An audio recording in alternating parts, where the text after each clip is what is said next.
Aparentemente fue uno de los mayores logros de la historia, la desaparición de un barco entero. Para asombro de los espectadores, no solo era indetectable para el radar, sino invisible también ópticamente. Según la leyenda, el experimento fue un gran éxito, pero tuvo un intolerable coste en vidas humanas. Los hombres quedaron molecularmente enganchados al barco, unidos con el barco cuando se teletransportó. Estos se habían vuelto locos, se habían quemado o se habían vuelto invisibles. A esos tripulantes les pasaron cosas horribles.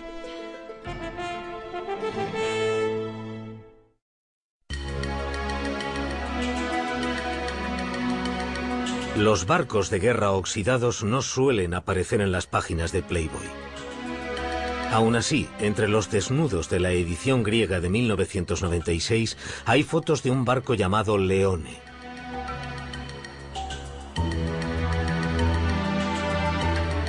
El artículo tampoco es el típico de Playboy.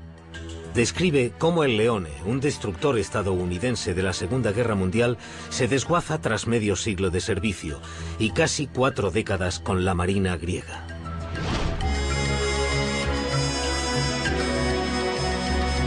Pero es que este no es un buque de guerra normal. El buque que los griegos llaman Leone tiene un pasado legendario.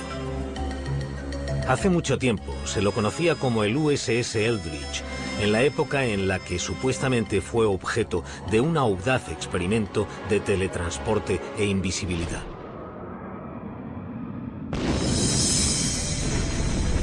El experimento tuvo lugar durante los primeros años de la Segunda Guerra Mundial como contramedida contra los U-boats alemanes.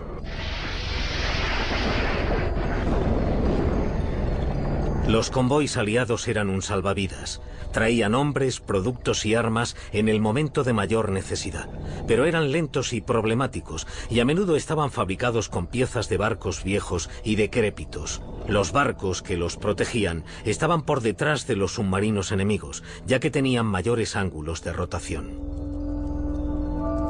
Un U-boat podía maniobrar mucho mejor que un destructor, meterse en el convoy y centrarse en un objetivo sin defensas.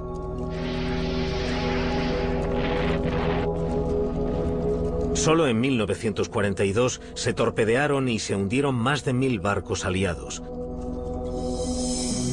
Para combatir a los submarinos, la Marina estadounidense desarrolló un barco de guerra más manejable llamado destructor escolta. Un destructor escolta es un barco antisubmarino. Es como un destructor, pero no es tan rápido. Y tiene un radio de giro mucho más pequeño. Puede que no solo tuviera una mejor maniobrabilidad. Los que creen en el experimento Filadelfia dicen que había planes para darle al destructor escolta una gran ventaja sobre los submarinos. Invisibilidad. El supuesto invento de nada menos que Albert Einstein. Einstein, de hecho, trabajaba para la Marina en esa época. Oficialmente trabajaba en ideas para armas convencionales, incluyendo torpedos y minas submarinas. Pero eso era para ocultar el verdadero proyecto de Einstein, o eso dicen los que creen en la historia, entre ellos un supuesto testigo ocular del experimento llamado Carlos Allende. Según Allende, la Marina usó una variación de la teoría del campo unificado de Einstein, que en ese momento estaba supuestamente incompleta. Usaron la teoría del campo unificado para curvar la luz, para volver invisible el barco, porque estaba rodeado de una niebla electromagnética.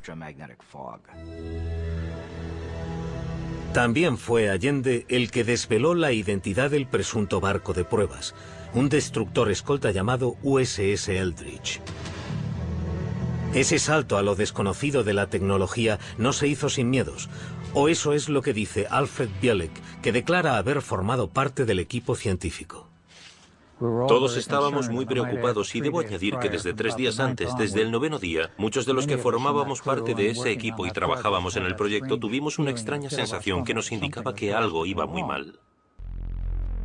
Sin embargo, en julio de 1943, en el muelle de Filadelfia, se dio el visto bueno al experimento. Alrededor del Eldridge se encendieron potentes campos electromagnéticos. A bordo, una reducida tripulación. Científicos y oficiales lo miraban desde una distancia segura. El único testigo ocular fue Carlos Allende, un marinero del Liberty. Y lo que afirma haber visto es un barco engullido por un fuego de San Elmo, una niebla verde y densa.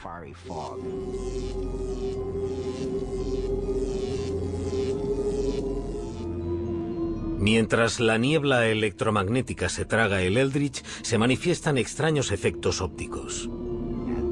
Y mientras miraba, pudo incluso meter un brazo en lo que él llamaba el terrible flujo de energía. Y el barco desapareció. Para asombro de los espectadores, no solo era indetectable para el radar, sino invisible también ópticamente. El Eldridge consiguió presuntamente la forma suprema de camuflaje, la invisibilidad. Pero entonces tuvo lugar un efecto aún más extraño: teletransporte.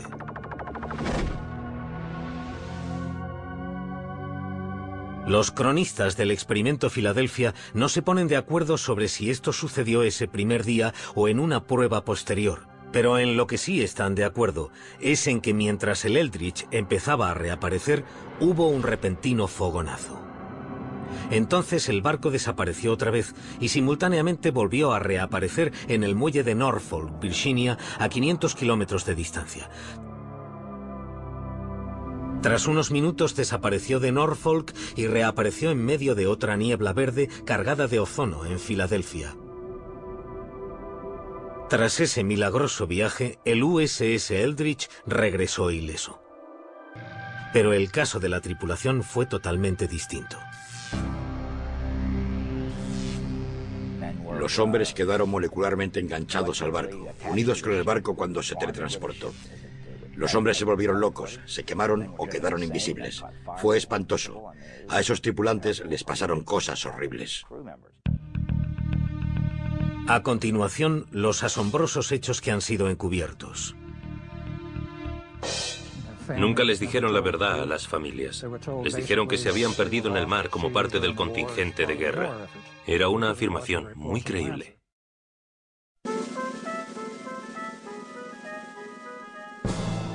Muelle Naval de Filadelfia, verano de 1943. Según la leyenda, el USS Eldridge volvió tras ser teletransportado cientos de kilómetros. Cuando se materializó en la espesa y verde niebla, los observadores estaban alucinados por el logro. Pero su emoción se convirtió en horror.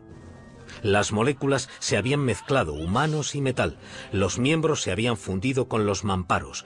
Una visión espantosa.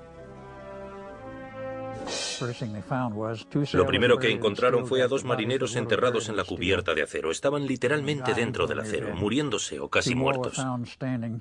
Había dos más de pie en el mamparo, también enterrados en acero. El quinto hombre tenía la mano enterrada en el acero.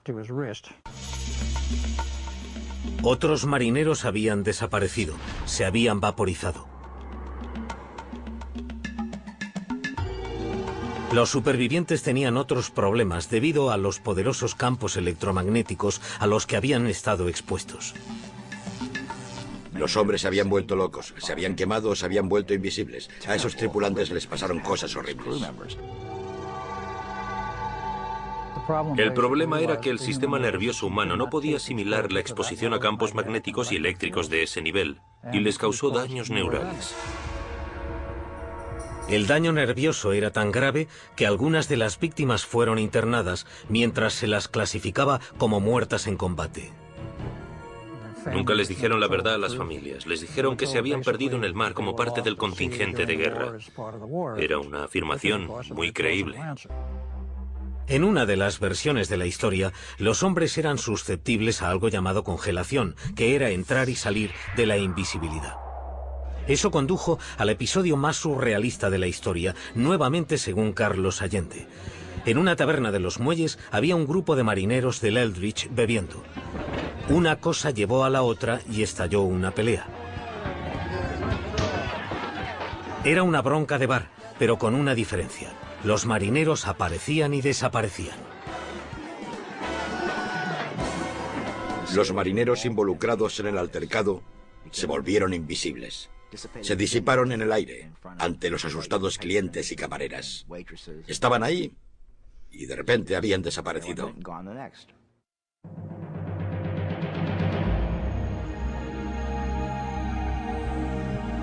Enfrentados a estos extraños efectos y a la carnicería del Eldridge, se dice que la Marina desechó toda la operación. Se disolvió el equipo científico y se cancelaron los siguientes experimentos. Aparentemente, el diario de a bordo del Eldridge se alteró para mostrar que nunca había estado en el muelle de Filadelfia. Se obligó a los testigos a firmar juramentos de silencio draconianos.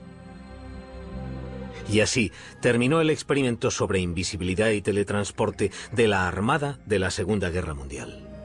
El proyecto Rainbow, como se llamaba, se canceló, clasificado según algunos más allá del alto secreto.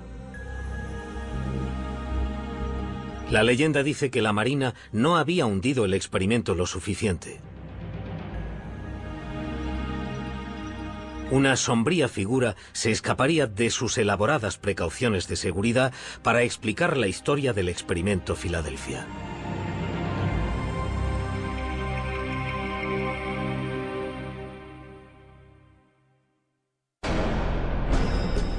A continuación, los secretos de la Marina anotados en un libro legendario, unas revelaciones sorprendentes. Esos tres escritores resolvían todos los misterios del universo. Hablaban de modos y métodos de viaje usados por los ovnis.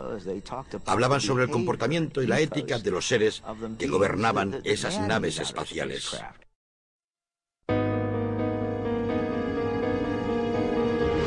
Cómo se originó la historia del experimento Filadelfia es una leyenda por derecho propio y tiene que ver con ovnis, oficiales navales visionarios y la curiosa vida y la misteriosa muerte de Maurice K. Jessup.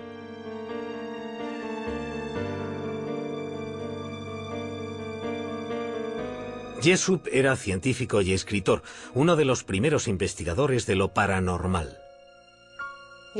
Las cosas inexplicables le producían curiosidad y siempre pensó que la ciencia debía estudiar las excepciones, las irregularidades, creo que las llamaba, las cosas que no encajaban con las teorías. En 1955 publicó The Case for the UFO. El libro es un valiente intento por legitimizar un tema que las revistas baratas y las películas de serie B ya habían corrompido.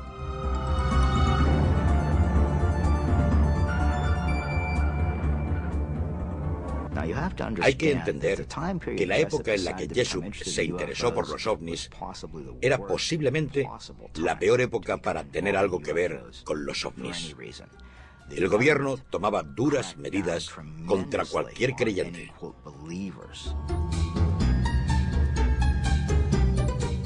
Este desprecio oficial ocultaba un interés real del gobierno. Había informes de pilotos militares acerca de objetos voladores que nadie podía explicar.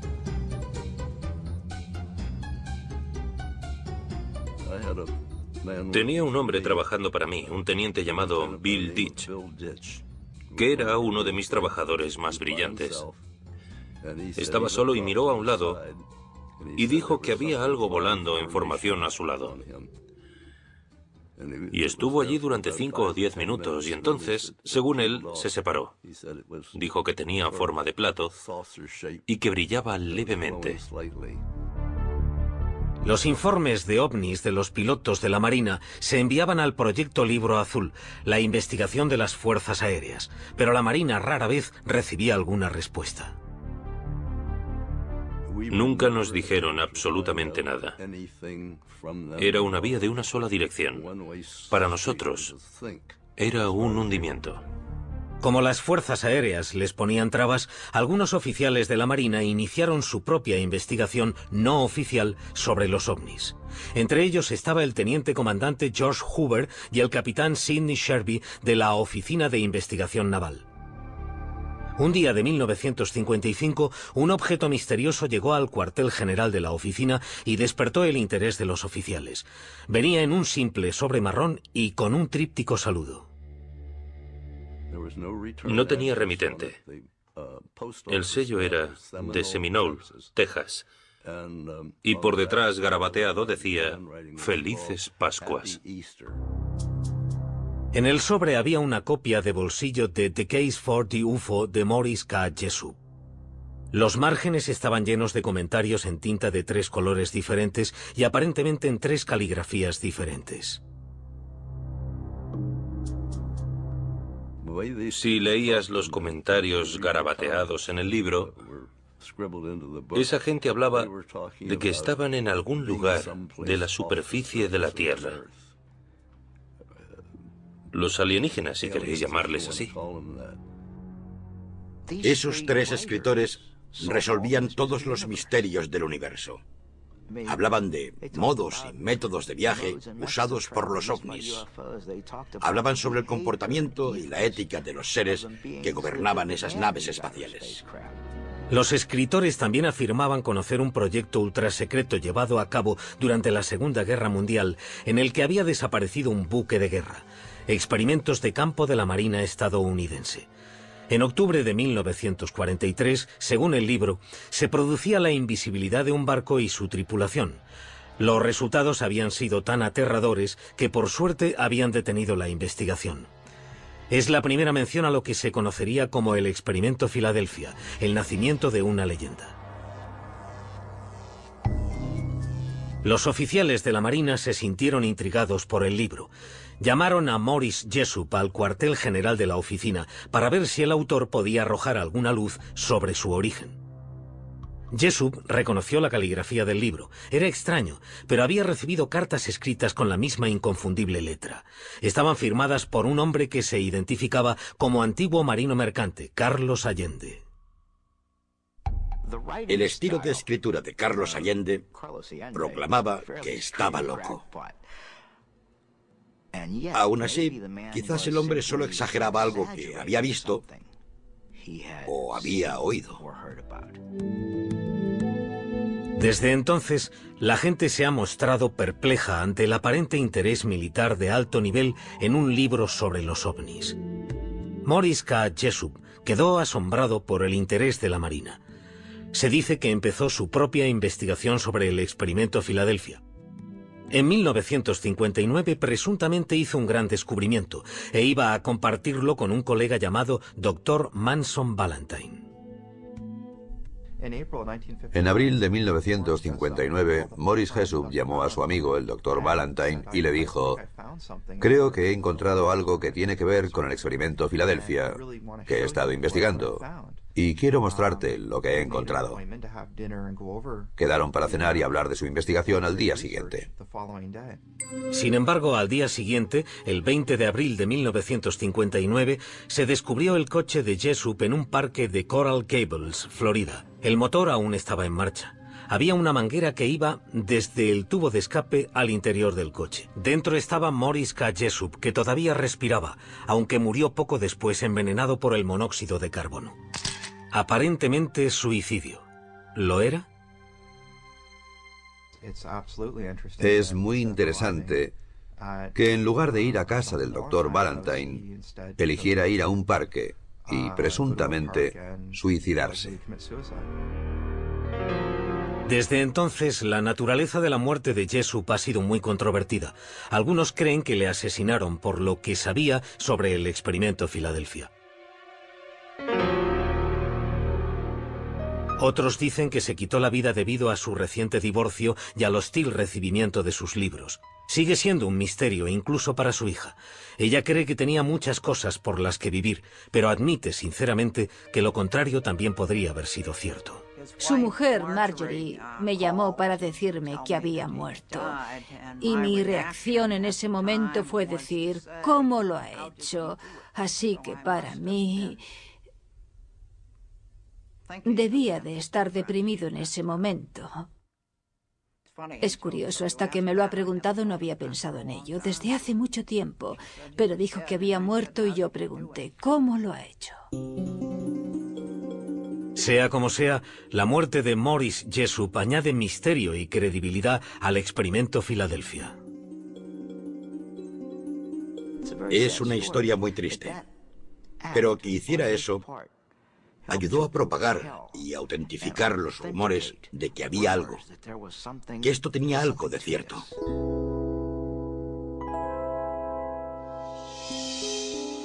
Tras la muerte de Jessup, hubo una infame reedición de su libro con todos sus extraños comentarios. Se rumoreaba que contenía los comentarios de 3 extraterrestres. El público oyó hablar de la llamada edición Barrow, pero nadie consiguió un ejemplar. Se rumoreaba que la Marina guardaba el libro en secreto. Asimismo, todo el mundo había oído hablar de Carlos Miguel Allende, pero nadie podía encontrarle. La gente buscaba a Carlos Miguel Allende por todas partes, pero él no paraba de moverse. Cambiaban los pueblos, cambiaban los sellos, cambiaban las direcciones remitentes. Siempre se estaba moviendo. Creía que estábamos todos de acuerdo en que no se le encontraría, que era un hombre muy misterioso. Posiblemente temía por su vida debido a lo que había visto. Pero, ¿qué sabía en realidad ese hombre misterioso y qué tenía que ocultar la Marina? A continuación, exponemos los hechos del misterioso y accidentado experimento. Y la tripulación del USS Eldridge cuenta lo que cree que ocurrió. Yo estuve en él prácticamente todos los días y estuve en todos los viajes que hizo. Y nunca fue a Filadelfia. Los extraterrestres habían fijado su residencia en Estados Unidos, en la cultura pop, si es que aún no lo habían hecho en persona.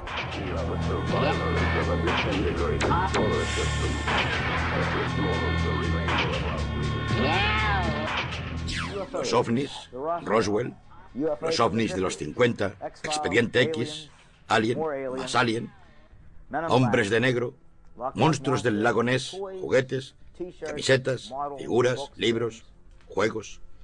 Todo esto forma parte de la historia paranormal de los últimos 40 años. Todo está en mi mazmorra. Bienvenidos a mi mundo. Como muchos otros jóvenes investigadores de ovnis en los años 60, a Robert Gorman le fascinaba el hombre misterioso del experimento Filadelfia, Carlos Miguel Allende. Pero a diferencia de otros cazadores de Allende, Gorman vive en New Kensington, Pensilvania, el mismo lugar desde el que Allende envió muchas de sus cartas.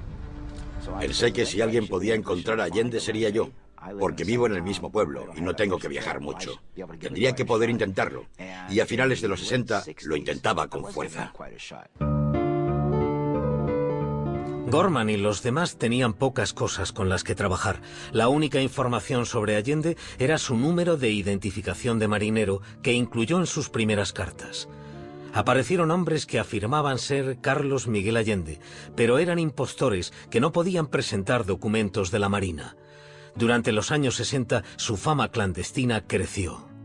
Se creía que la Marina tenía un interés secreto en un libro que les habían enviado anónimamente por correo unos seres desconocidos. Un artículo de la revista Saga de finales del 67 y 2 novelas de bolsillo del 68 supusieron el nacimiento del misterio Allende Jessup en la mente del tipo normal y corriente, de a pie. Alrededor de Carlos Allende creció una considerable industria casera. Todo el mundo parecía llenarse los bolsillos, excepto el propio Allende, que también respondía al nombre de Carl Allen. Carl Allen al final se enfadó y se amargó bastante porque todo el mundo hacía dinero con el experimento Filadelfia. Todos los editores publicaban y vendían libros.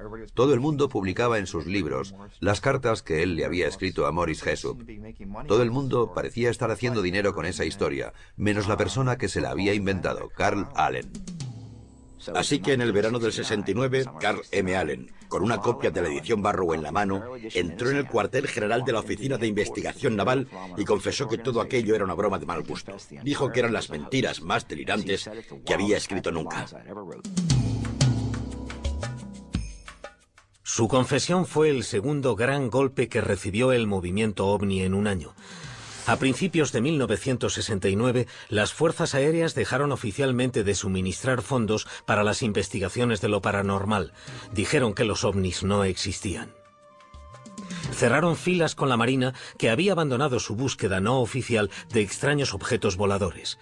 El estudio de los ovnis no solo perdió su legitimidad en el gobierno, sino también a su chico de bandera, el supuesto extraterrestre Carlos Allende. Pero de ningún modo significó el final de la leyenda del experimento Filadelfia. En 1975, el Triángulo de las Bermudas de Charles Berlitz se convirtió en una sensacional editorial.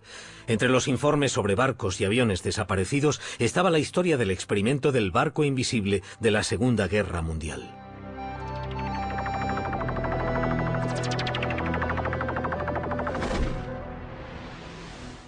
Cuatro años después, Berlitz igualó el éxito de ese libro con El misterio de Filadelfia. Él y William Moore, coautor de la obra, hicieron un refrito de los conocidos relatos de Carlos Miguel Allende.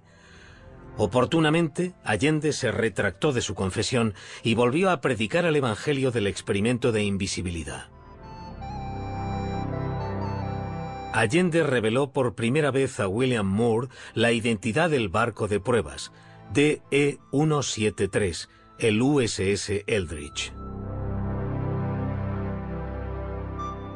Los autores hablaron con miembros de la tripulación del Eldridge, pero las entrevistas no corroboraron el experimento. Yo estuve en él prácticamente todos los días y estuve en todos los viajes que hizo. Y nunca fue a Filadelfia. Si hubiera habido cualquier cotilleo, yo lo habría sabido, y no hubo ningún cotilleo sobre nada ultrasecreto en nuestro barco.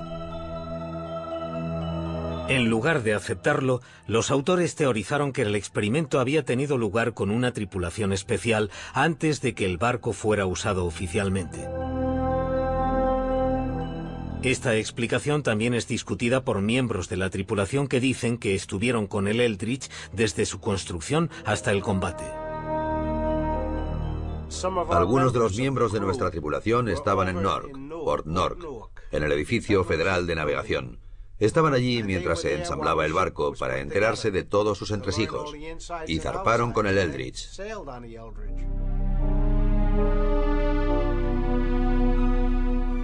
Mientras los miembros de la tripulación ridiculizaban la idea del experimento Filadelfia, el público lo aceptaba con entusiasmo. El libro fue otro éxito.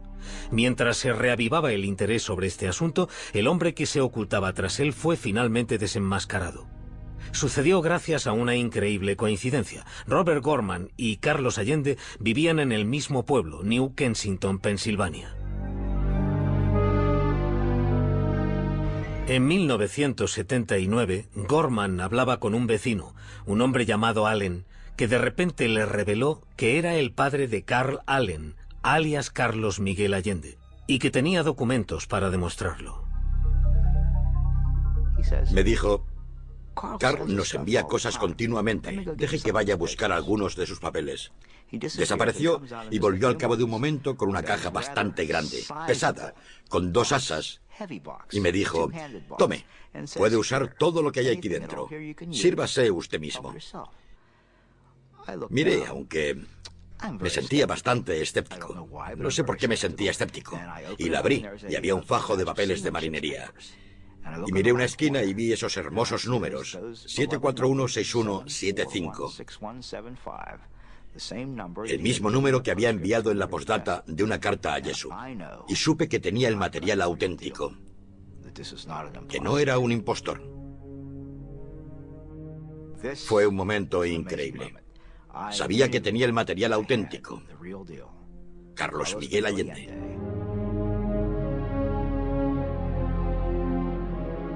El material auténtico resultó ser bastante diferente a la leyenda del señor Allende. Su verdadero nombre era Carl Meredith Allen y había nacido en esta casa de Springdale, Pensilvania, en 1925. Lo primero que me viene a la mente sobre Carl Allen, mi hermano mayor, es que era muy inteligente. Pero no muy listo, no sé si me entienden. Tras una prueba de inteligencia, tuvo el segundo coeficiente intelectual más alto del condado, pero suspendió en el colegio.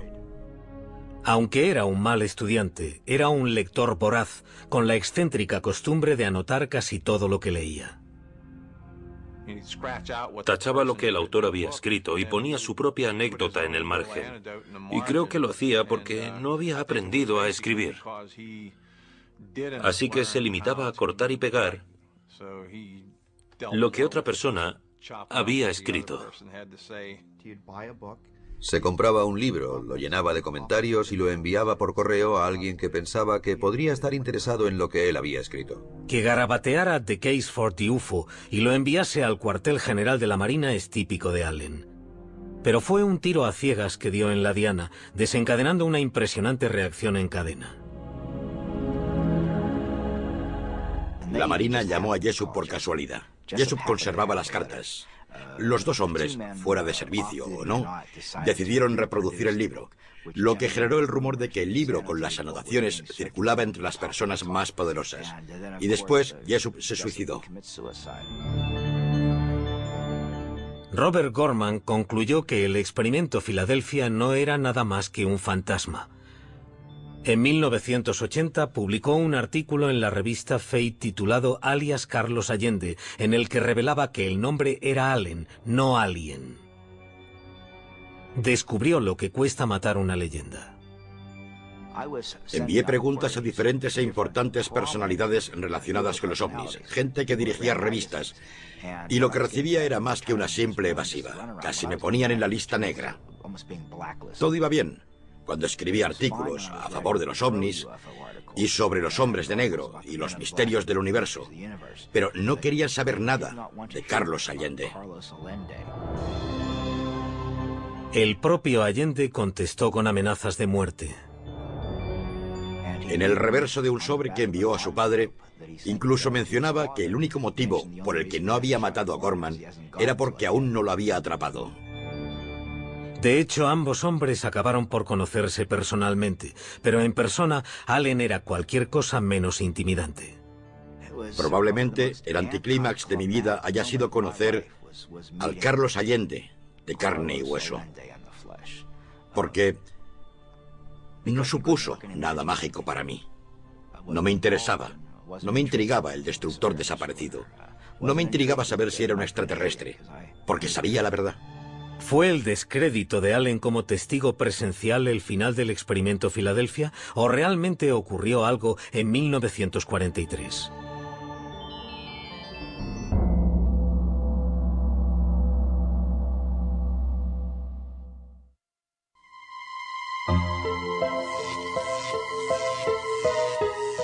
A continuación, lo que dijo la Marina y cómo se desvaneció la leyenda del barco desaparecido. Nos pareció que lo que esos chicos decían sobre volver invisible un barco era hablar por hablar.